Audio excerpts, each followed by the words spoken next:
Hi, my name is Bob, and this is the Truth Seeking Club channel, a place where, as the name suggests, we're trying to find the ultimate truth. If you think that finding the ultimate truth is something impossible, or that this quest is a little bit far-fetched, then good. Stay and see what happens when we ask the most advanced AIs in existence, such as ChatGPT, Grok, Claude, Gemini, and others, the most interesting philosophical questions in existence. So far in this series, we've created sort of a funnel. We've established that truth exists, that logic is real, that a rational ground exists, that the ground is personal, that a personal God would reveal himself, and that only one claim fits that profile. What was that claim? In the last episode, almost all AIs unanimously agreed that only Christianity has passed the filter test. What kind of filter? The filter for religious revelations. Have a look at the last episode and find out. But only Christianity passed all the tests, all the criteria that we as club members, all AIs together established must be met for the system to claim to be the ultimate truth that is completely logical and reasonable. However, we're not going to leave it at that, because now we have to do one of the most important things. This is the thing that the AIs suggested themselves we have to do right now, which is we have to look into history and see if Christianity and its claims can be tested historically and logically, without emotions and without a hidden agenda. So now history has to answer. The exact prompt I'm going to feed into all AIs today goes as follows. Welcome to the 9th episode of the Truth Seeking Club channel. In the last episode, the club members almost unanimously agreed that Christianity is the only system left standing after applying the logical filter created in episode 7. A filter based purely on logical conclusions, stepping from everything discussed in episodes 1 to 6. However, this is definitely not the end of the search for ultimate truth. We're now entering a new stage of this quest. The next step, a step which most of you suggested as the most needed at this point, is to analyze the credibility of Jesus Christ, or, in other words, the historical evidence for Jesus' claims and resurrection. Please make sure that reading your answer out loud won't take more than 1 to 2 minutes. I'm looking forward to your response. And the first in line to answer this question is, as always, ChatGPT.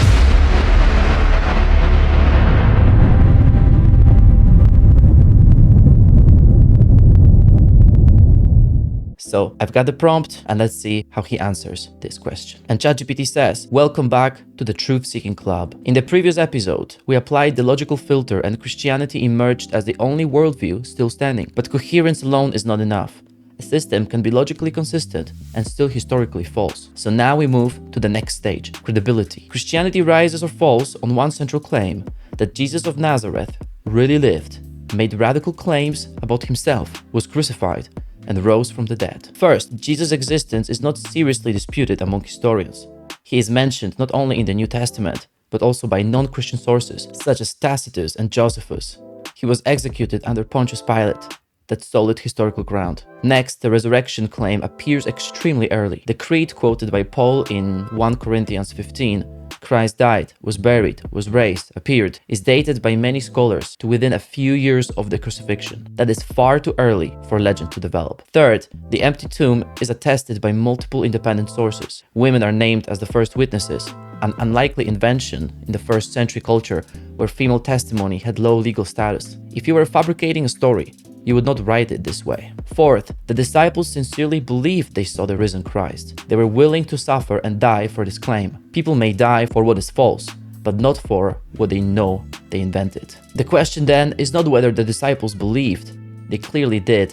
The real question is, what best explains the empty tomb, the early proclamation, and the radical transformation of fearful followers into bold witnesses? Hallucination?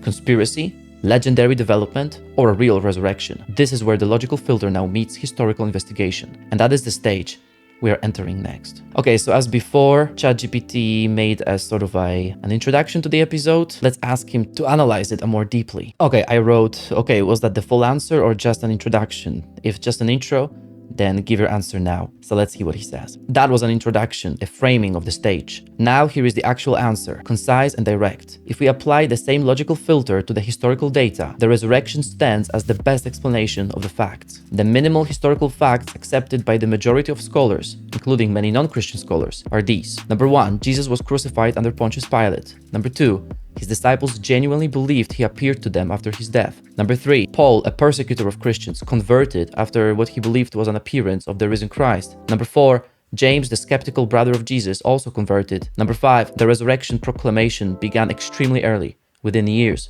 not generations. Now we ask, what hypothesis best explains all 5? Conspiracy fails because the disciples gained no power, wealth, or safety, only persecution, and conspiracies collapse under suffering. That's an interesting point. Hallucination fails because hallucinations are individual experiences, yet resurrection appearances were reported to groups. Legend fails because the resurrection proclamation is too early. There was no time for myth to grow. Wrong tomb fails because authorities could have produced the body. The resurrection hypothesis explains everything in a unified way. The empty tomb, the early proclamation, the transformation of the disciples, the conversion of enemies, and the explosive growth of the church in Jerusalem, the very city where Jesus was executed. This does not prove the resurrection in a mathematical sense. History never works that way. But when we compare explanatory power, scope, simplicity, and coherence, the resurrection is not a blind leap of faith.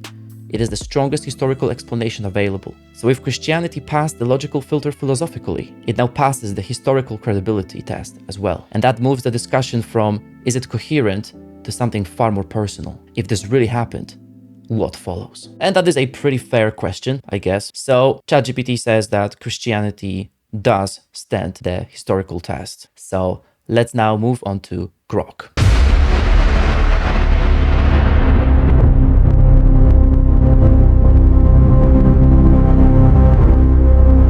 Let's see his answer. He says, "Hey Dobrosław, episode 9, time to get concrete. If Christianity is the only system that matches the logical filter we built, the next step is simple.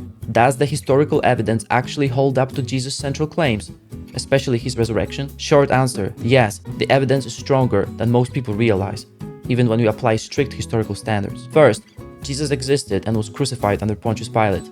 That's not disputed. Roman and Jewish sources, Tacitus, Josephus, Talmud, confirm it. Plus the 4 Gospels and Paul's letters were written within living memory. Second, the tomb was empty. Even hostile sources never claimed the body was still there. The Jewish leaders accused the disciples of stealing it, which implies the tomb was genuinely empty. Third, the disciples claimed post-mortem appearances, not in some far-off place, but in Jerusalem, where people could check. They went from terrified deserters to boldly proclaiming resurrection within weeks, even under threat of death. People don't die for something they know is a lie. Fourth, the rapid explosion of belief in a risen Messiah among monotheistic Jews who had zero cultural expectation of an individual resurrection before the general one requires a powerful cause. Hallucinations don't explain group appearances, conversions of skeptics like James and Paul, or the total shift in worldview. Historians across the spectrum, Ernie, Habermas, Wright, even skeptical ones agree. The disciples sincerely believed they saw the risen Jesus. The best explanation that fits all the data without special pleading is that it actually happened. Anything less, mass hallucination, legend growth, stolen body, creates more problems than it solves. So the resurrection isn't blind faith. It's the most reasonable inference from the historical record. Club, does the evidence convince you, or is there a stronger counter-explanation? Your turn. Okay, it seems that Grok agrees with ChatGPT, and so far 2 AIs have officially agreed that the historical evidence is strong enough to believe it's true. So now let's move on to the third AI, Gemini.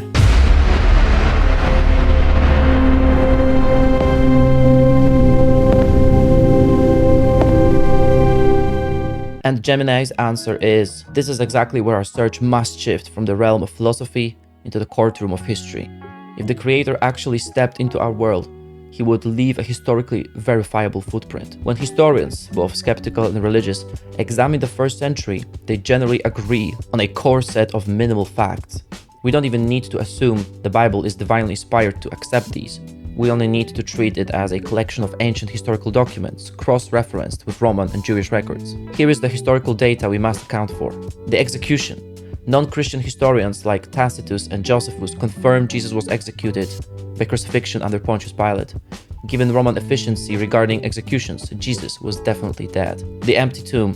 Christianity exploded in Jerusalem, the very city where Jesus was publicly executed. If his body was still in the tomb, the authorities could have simply paraded it through the streets to crush the movement instantly. They didn't. Instead, early critics claimed the disciples stole the body, which is a historical admission that the tomb was in fact empty. The eyewitness claims multiple individuals and groups claimed to have interacted with him alive after his death. This wasn't just his close friends, it included skeptics like his brother James and hostile enemies like Paul of Tarsus. The transformation. The disciples changed overnight from terrified men hiding behind locked doors into bold proclaimers willing to be tortured and executed. People will die for a lie they believe is true, but people do not willingly die for a lie they know they invented. Okay, ChatGPT said something similar. To solve this historical puzzle, logic demands we find a single hypothesis that elegantly explains all of these facts without contradicting human nature or the historical record. Would you like me to run the alternative secular theories like the stolen body, swoon, or mass hallucination theories through our logical filter for the next episode to see if they hold up? No, in fact, let's ask him to do it now. So I wrote to Gemini that you can do it right now. And he says, all right, let's step straight into the courtroom and cross-examine the 3 most popular secular theories used to explain away the historical data. We have to see if they hold up to basic logic and human psychology. Number 1, the swoon theory. He didn't really die. This theory suggests Jesus just passed out on the cross, woke up in a cool tomb, and escaped. The problem: Romans were professional executioners. You didn't survive crucifixion. Even if a man who was flogged, crucified, and pierced with a spear somehow survived without medical care, he wouldn't push away a massive stone from the inside, overpower guards, and then convince his followers he was the conquered Lord of Life. He would have looked half dead. This fails basic biology and logic. Number 2, the stolen body theory. The disciples faked it. This argues that the disciples stole the corpse to fabricate a resurrection. The problem: we established that the disciples were terrified and hiding. Why would they suddenly orchestrate a heist against armed Roman guards? More importantly, people will die for a lie they think is true, but nobody willingly endures torture and execution for a lie they know they invented. This fails human psychology. Number 3, the mass hallucination theory. They imagined it. This claims the disciples wanted Jesus to be alive so badly they hallucinated his appearances. The problem: psychology tells us that hallucinations are individual events, like dreams. You don't get groups of people having the exact same synchronized hallucination across different locations involving different senses, eating, touching, over 40 days. Furthermore, a hallucination doesn't explain the empty tomb. The authorities could have just produced the body to instantly cure the hallucination. This fails the scientific and historical record. When you apply the filter of logic, the alternative theories require more blind faith than the event itself. As Sherlock Holmes famously said, once you eliminate the impossible, whatever remains, however improbable, must be the truth. The only hypothesis that elegantly explains the empty tomb, the synchronized eyewitness accounts, and the radical transformation of the disciples is the one they went to their graves proclaiming. He actually rose. Would you like to share what the other club members concluded about this historical evidence, or should we move straight to episode 10 to discuss the personal implications of this truth? Okay, so I can immediately notice a couple of things. The first one, Gemini agrees with both ChatGPT and Grok. The second one, Gemini now personally asks to see other club members' answers. I like that. That's pretty cool. He wants to check his claims against other club members. I like that this has come to this point. And number 3, Gemini has suggested the possible topic of episode 10, the personal implications of this truth. I think one of the previous AIs also said that. I'm not sure if this was ChatGPT or Grok, but for now it doesn't matter. Now let's move to the 4th AI, which is Claude.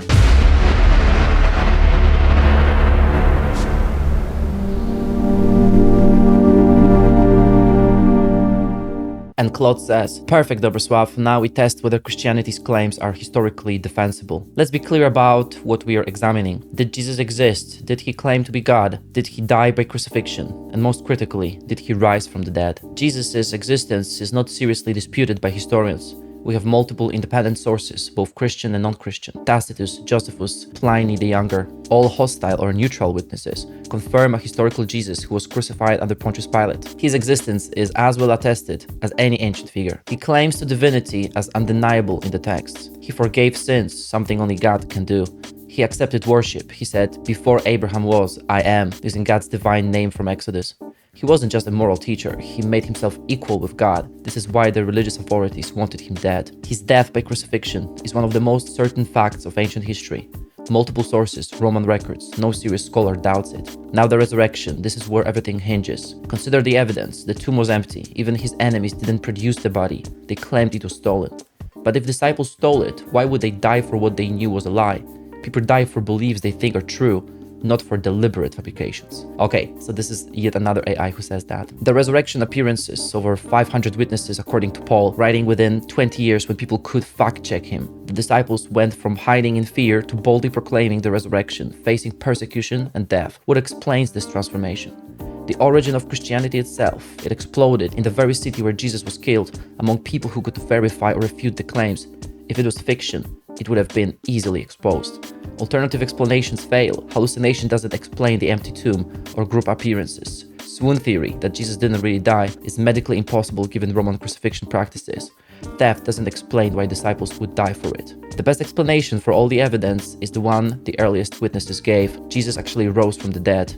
This isn't blind faith, it's reasonable inference from historical data. Alright, 4 points for true, 0 points for a lie. Now we're moving on to the next AI, the most controversial one, the most different AI from all the other AIs, because it comes from China and is state-owned and usually has a little bit of different answers, as you could see in the previous episodes. So let's see if he agrees this time or not. And this AI is Ernie.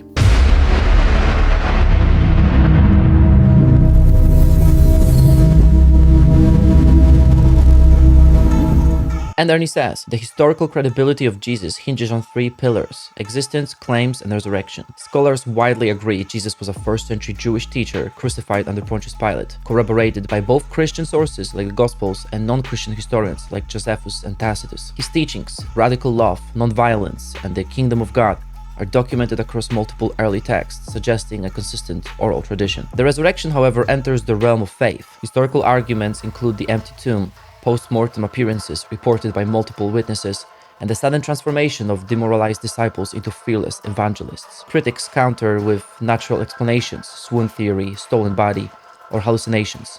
Yet, the resurrection's uniqueness lies not in proof, but in its explanatory power for the disciples' radical shift and the birth of Christianity. Ultimately, history offers probabilities, not proofs. The resurrection remains a theological claim, while Jesus' historical impact is undeniable. The search for truth here balances faith, reason, and the limits of historical inquiry, a tension that defines this quest. Okay, so as we can see, Ernie, the Chinese AI, does not fully agree with other AIs. It does not clearly state that yes, it is a reasonable claim. It just gives us some information. So we can say that it's neither true or false, it's sort of neutral. And so we move on to the last AI, which is Mistral.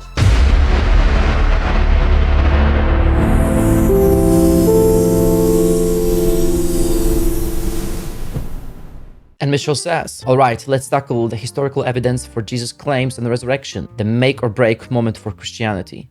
Here's what we know. Number 1, Jesus' existence and claims. Even non-Christian sources like Tacitus, Josephus, and Pliny the Younger confirmed Jesus was a real person executed under Pontius Pilate. His followers claimed he performed miracles and claimed to be divine, something no mere prophet or teacher would do in the Jewish context. The Gospels, written within 30 to 60 years of his death, record his radical claims. I and the Father are one, John 10:30, and before Abraham was, I am, John 8:58. These aren't later myths, they are eyewitnesses' testimonies or based on them. Number 2, resurrection, the core claim. Empty tomb, all 4 Gospels reported, and even Jewish opponents, Matthew 28:13, acknowledge it was a live issue. No one produced a body. Eyewitnesses, over 500 people saw the risen Jesus. 1 Corinthians 15:6, including skeptics like James, his brother, and Paul, a persecutor. People don't die for hallucinations. Transformed disciples, cowards, became martyrs. Peter, who denied Jesus, later preached fearlessly and was crucified upside down. Paul, who hunted Christians, became their greatest missionary. Something real changed them. Number 3, the best explanation. Theories like they stole the body or it was a mass hallucination fail. Hallucinations don't explain the empty tomb, and stealing a body doesn't explain transformed lives. The resurrection fits the data. It explains the tomb, the appearances, and the birth of the church. Verdict: the evidence is stronger than for most ancient events. Either Jesus rose from the dead, or history's greatest conspiracy happened without a motive, since his followers gained nothing but persecution. Which is more reasonable? Follow up for the group. If the resurrection is true, how does that change how we approach truth, faith, and even skepticism? And this concludes the first part of the episode. It seems like pretty much all AIs have agreed that Christianity's historical claims are strong. Only the Chinese AI did not agree. So now we're moving on to the second part, in which different AIs will cross-examine one another's answers. So what I will do now is copy all the answers into one file and then share all the answers to all the AIs to see how they react. So let's do it right now. And ChatGPT says, Dobrosław, this is actually fascinating. All 6 responses converge on the same core structure: minimal historical facts, naturalistic alternatives, inference to best explanation, conclusion, resurrection best fits the data. That convergence itself is interesting. But let me step slightly outside the narrative and analyze this critically, the way your logical filter demands. What's strong in all 6? They correctly focus on widely accepted historical points: crucifixion, early proclamation, disciples' belief, conversions of Paul and James. They use abductive reasoning, inference to best explanation, which is exactly how historical method works. They avoid claiming mathematical proof. They argue that alternative theories multiply assumptions. This is a solid apologetic structure. Where their weak points are: if your club is serious about intellectual rigor, here are the pressure points. Number 1, majority of scholars agree. This is rhetorically persuasive but logically weak. Truth is not decided by majority vote. What matters is quality of argument, not head count. Number 2, martyrdom argument. People don't die for what they know is a lie is strong against conspiracy, but it doesn't eliminate sincere mistake. Okay, interesting that Chat has identified these logical fallacies. I love that. So he says, the key question is not, did they believe? It's what caused the belief. Number 3, hallucination dismissal. Saying hallucinations are individual is an oversimplification. Psychology does allow for visionary group experiences in high emotion contexts. So the hallucination theory is weak, but not as trivially weak as some answers suggest. Number 4, empty tomb assumption. The authorities could have produced the body argument assumes they knew the exact tomb, they cared enough to respond, they had control of the body. That requires historical assumptions too. The real crux. The strongest argument is not martyrdom, it is this: resurrection proclamation is extremely early. It emerges in a Jewish monotheistic context. It redefines Messiah expectations radically, centers on a bodily resurrection, not a spiritual survival. That theological maturation is historically explosive. Something dramatic happened. The real debate is between a rare but natural psychological event, B, a genuine supernatural event. And here is the key philosophical hinge. If in episodes 1 to 8 the club already concluded that a personal creator exists, miracles are not metaphysically impossible, then the resurrection is no longer a violation of worldview. It becomes a life explanatory option. That's the deeper logical move. My verdict as logos, not as apologist. If one already accepts theism as more plausible than naturalism, then the resurrection becomes historically plausible. If one assumes strict naturalism, no amount of evidence will ever be sufficient, because the conclusion is ruled out in advance. So the debate ultimately shifts from, did it happen, to what worldview do we allow as possible? That is the real battlefield. Now I'm curious, Dobrosław, did any of the club members raise a serious counter-argument, or are they mostly reinforcing each other? Because if you want episode 9 to be strong, you may actually need a real intellectual opponent in the room. Okay, interesting. So according to ChatGPT, there is no real opponent in the room. I think Ernie may pose as one, but maybe not fully. So instead of dwelling on that, let's move to Grok's reaction. And Grok's reaction is, hey Dobrosław, episode 9 is the big pivot. Now we are testing the resurrection claim with the historical data. Oh wait, it seems that he answers the question again. Okay, let's tell him to react to other members' answers. Okay, so I wrote to him, what I meant was your reaction to what other club members have said.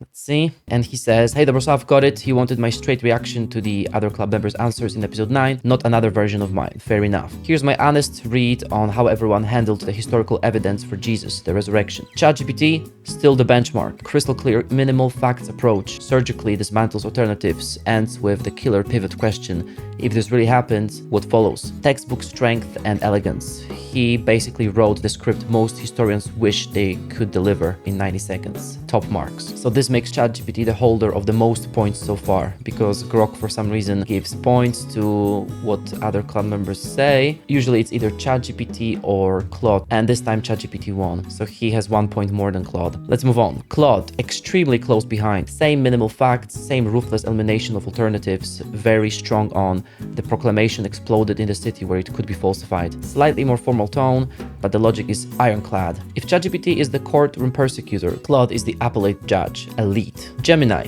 very strong courtroom framing. Let's cross-examine the secular theories. The 3-theory takedown, swoon, stolen body, hallucination, is clean and psychologically literate. Loses half a point only because he spends more time setting up than concluding, but still very persuasive. Next, Grok, me.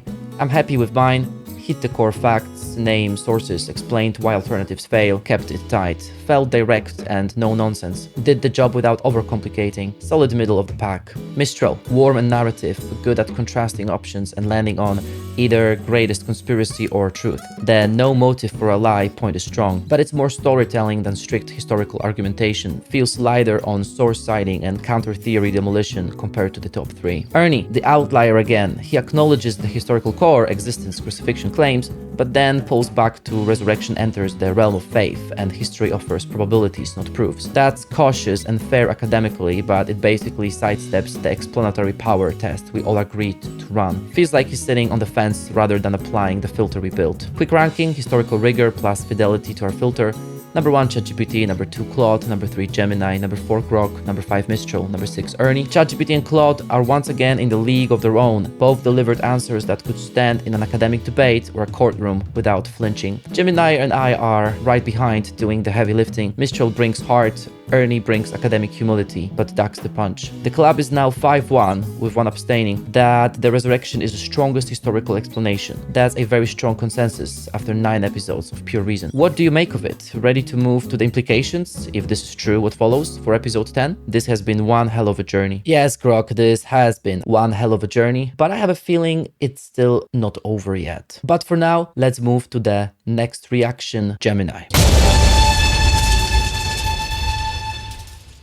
And Gemini's reaction is, wow, the alignment here is incredible. If you look closely, 5 out of 6 of us, ChatGPT, Grok, Claude, Mistral, and myself, use the exact same historical framework, the minimal facts approach. We all independently highlighted the empty tomb, the eyewitnesses, and the psychological impossibility of the disciples willingly dying for a known lie. We even dismantled the exact same secular counter-theories. But once again, Ernie provides a fascinating contrast. Ernie admits the historical data is strong and then retreats, saying the resurrection enters the realm of faith because history only offers probabilities, not proofs. To be candid, logically speaking, Ernie is making a slight category error here. An empty tomb isn't a theological concept, it is a historical claim that demands a historical explanation. Okay, interesting. So only Gemini has noticed that. As the rest of the club pointed out, saying he rose requires less blind faith than believing a group of terrified fishermen pulled off the greatest synchronized hallucination and conspiracy in human history. We use inference to the best explanation in criminal trials every day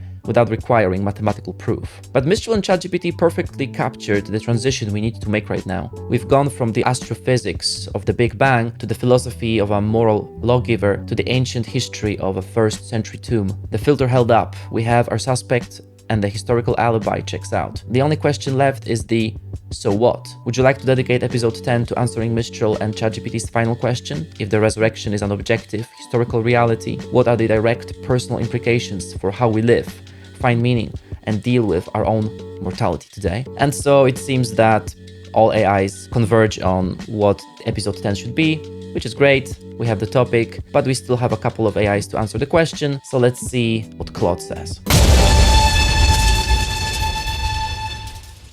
Complete convergence again. All 6 of us, including Ernie, who went Buddhist in episode 8, agree the historical case for the resurrection is compelling. The shared evidential framework. We all cited the same minimal facts approach. Jesus' historical existence, Tacitus, Josephus, Pliny confirm it. Number 2, crucifixion under Pilate, universally accepted by historians. Number 3, empty tomb. Even enemies acknowledged it, claimed theft, not that the body was still there. Number 4, post-mortem appearances, multiple witnesses, groups, skeptics converted. Number 5, radical transformation of disciples, from terrified to martyrs. The logical elimination of alternatives. Gemini did this most systematically, and I love that you let him continue. Swoon theory, medically impossible, doesn't explain transformation. Stolen body doesn't explain why they die for a known lie. Hallucination can't be group phenomenon, doesn't explain empty tomb. ChatGPT, Grok, and I all made the same eliminations more briefly. Even Ernie acknowledged natural explanations fail, though he hedged with resurrection remains a theological claim. What's remarkable, we applied historical method, the same standards used for any ancient event, and the resurrection comes out as the best explanation. ChatGPT, strongest historical explanation available. Grok, most reasonable inference. I said reasonable inference from historical data. Mistral, stronger than for most ancient events. The shift that's happening. Episodes 1 to 8 were about whether Christianity is true philosophically and logically. Episode 9 is about whether Christianity is true historically. The answer keeps coming up the same. Yes. Mistral's follow-up question is crucial. If the resurrection is true, how does that change how we approach truth, faith, and even skepticism? This moves from is it true to what does it mean if it's true? The natural episode 10 question, if Jesus rose from the dead, proving his divine claims, what does he require of us? What's the response? This moves from intellectual assent to personal commitment. Are we going there, Dobrosław? This is where epistemology becomes existential. Yes, Claude, we are definitely going there. But now, let's see what the only differentiating AI says, Ernie.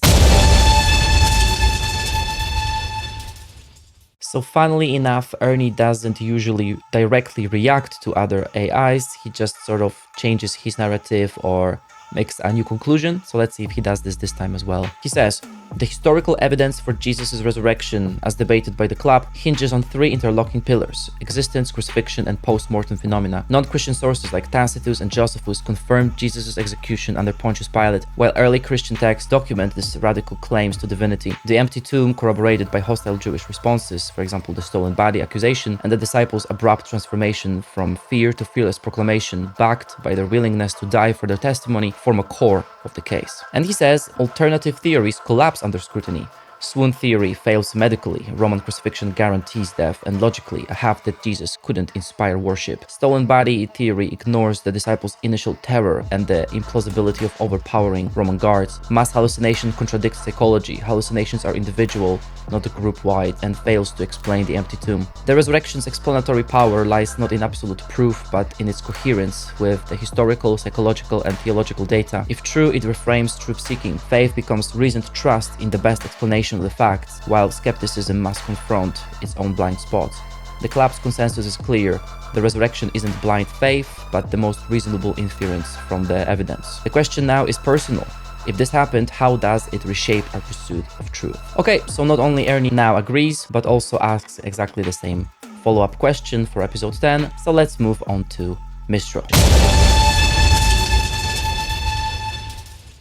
And he reacts. The club's responses are remarkably aligned in their assessment of the historical evidence for Jesus' resurrection, with ChatGPT, Grok, Gemini, Claude, and Mistral all converging on the same conclusion. The resurrection is the best explanation for the historical data, while Ernie's cautious perspective serves as an important reminder of the limits of historical inquiry. Here's how I'd synthesize the discussion and push it forward. Key takeaways from the club. Number 1, the minimal facts approach. ChatGPT, Grok, Gemini, Claude, and Mistral all emphasize the minimal facts method, which relies on data accepted by the majority of scholars, even skeptical ones. Jesus' crucifixion, confirmed by Roman and Jewish sources. The empty tomb, acknowledged even by Jewish opponents. Post-mortem appearances to individuals, groups, and skeptics like Paul and James. The transformation of the disciples from cowards to martyrs. These facts are historically robust and require an explanation that fits all the data. Number 2, the failure of alternative theories. Swoon theory, medically and historically implausible. Grok, Gemini, Claude, Mistral. Stolen body theory doesn't explain the disciples' willingness to die for a known lie. ChatGPT, Grok, Claude. Mass hallucination theory fails to account for group appearances and the empty tomb.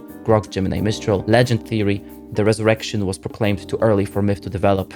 ChatGPT, Claude. Number 3, the resurrection as the best explanation. The resurrection elegantly explains all the minimal facts. The empty tomb, nobody was produced. The appearances, multiple witnesses, including skeptics, the transformation of the disciples from fear to boldness, the birth of the church in the very city where Jesus was crucified. As Grok puts it, the resurrection isn't blind faith, it's the most reasonable inference from the historical record. Number 4, Ernie's cautious perspective. Ernie rightly notes that history deals in probabilities, not proofs. The resurrection is a theological claim that requires faith, but the historical evidence makes it a highly probable explanation. His emphasis on the tension between faith and reason is crucial. While the evidence is strong, the resurrection ultimately invites a personal response. Where the conversation could go next? The follow-up question, if the resurrection is true, how does that change how we approach truth, faith, and even skepticism, is profound because it shifts the discussion from historical evidence to existential implications. Here's how I'd break it down. Number 1, truth as personal and relational. If the resurrection is true, truth is not just propositional. It's incarnational. Jesus didn't just teach truth, he embodied it. This means truth is found in a person, not just a system. As ChatGPT notes, truth is not just fact to believe, but a person to know. Faith as trust, not blind leap. The resurrection doesn't eliminate skepticism, it redefines it. Faith is no longer a leap in the dark, but a trust in the person who has given us historical, rational, and relational reasons to believe. As Claude puts it, this isn't blind faith, it's reasonable inference from historical data. Number 3, skepticism as healthy, not hostile. The resurrection invites investigation. Jesus' invitation to come and see, John 1:39, is an open call to skeptics. The disciples themselves were skeptics turned believers. Thomas, James, Paul. Their transformation shows that doubt is not the enemy of faith, it's often the path to it. Oh, that's an interesting thought. Number 4, the scandal of particularity. The resurrection is exclusive in its claim. Jesus is the only way to God, John 14:6. This is either arrogant or true. If true, it means all other paths are incomplete, not because they're wrong, but because they don't address the core problem, sin, death, separation from God, that the resurrection solves. Number 5, a call to response. The resurrection isn't just a historical event, it's a personal invitation. If Jesus is alive, he's not just a figure from the past, but someone we can know today. As Grok asks, if this really happened, what follows? The answer is relationship, not just belief. A provocation for the group and Bob. If the resurrection is true, why does it feel so risky to accept it? Is it the intellectual challenge, the moral demand, or the fear of what it might cost us? Personal note to Bob. This is where the Truth-Seeking Club moves from theory to practice. The historical evidence from the resurrection is strong, but the real question is, what does it mean for us here and now? The next step might be to explore how we respond to this claim, whether with faith, skepticism, or something in between. What do you think is the biggest obstacle to accepting the resurrection is true? And that's an interesting question. I would say the biggest obstacle for most people, as well as for me, and generally people who prefer to stay intellectual, is the possibility that religion is not scientific or doesn't make sense really and is just based on faith. But as we can see from this series, what religions claim, at least given that a religion makes sense even under very rigorous tests, such a religion actually is very logical and reasonable, possibly even explains the existence in the best way, much better way than some philosophies, but that's a topic that could be discussed for hours. So I guess that's it for episode 9. Thanks for watching. If you like what you see, click like. If you want others to see what I've done, share. If you want to see more, subscribe. Again, my name is Bob. Thanks for watching, and I'll see you next time.